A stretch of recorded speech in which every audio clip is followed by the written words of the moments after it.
কোনো দলের বা কোনো ব্যক্তির মতের বাহিরে কথা বললেই আমাকে নিয়ে নেগেটিভ পিআর চালানো হবে সেটা আমি আগে থেকেই জানি।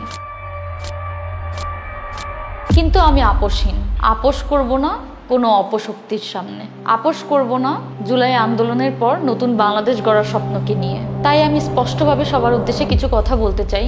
আমার প্রতিবাদকে কেউ মনে করবেন না যে আমি কারো রাজনৈতিক দলের এজেন্ডা বাস্তবায়ন করতে চাচ্ছি, কারণ আমি কোনো রাজনৈতিক দল বা সংগঠনের সাথে সম্পৃক্ত নই। আমি কোনো রাজনৈতিক দল বা সংগঠনের অংশ নই।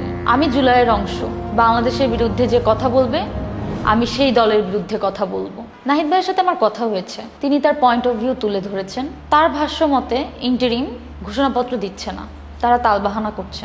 তাই রাজনৈতিক দলগুলো যে যার মতো করে ঘোষণাপত্রের খসড়া দিবে। কিছু রাজনৈতিক দল যেরকম বিএনপি এবং আরো গুটি কয়েক রাজনৈতিক দল মতৈক্যে আসতে পারছে না, তাই এনসিপি ডিসাইড করেছে তারা তাদের মতো করে জুলাই ঘোষণাপত্রের খসড়া পাঠ করবে। কিন্তু আমি মনে করি এই ঘোষণাপত্র আসতে হবে রাষ্ট্রীয়ভাবেই, তবেই এর গ্রহণযোগ্যতা পাবে এবং দল মত নির্বিশেষে বাংলাদেশের জনগণ সেটাকে একসেপ্ট করে নিবে। এখানে আমার একটা প্রশ্ন আছে, ইন্টারিম তালবাহানা করছে জুলাই ঘোষণাপত্র দেয়াতে।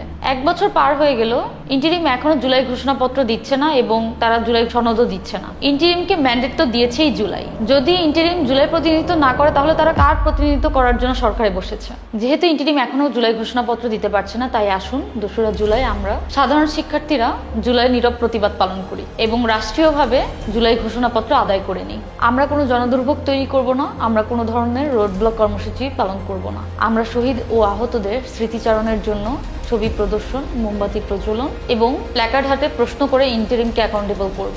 আপনাদের সকলকে দলমত নির্বিশেষে মোমবাতি ও প্ল্যাকার্ডে প্রশ্ন লিখে নিয়ে আসার আমন্ত্রণ জানালাম। দেখা হচ্ছে 2রা জুলাই কেন্দ্রীয় শহীদ মিনারের সামনে।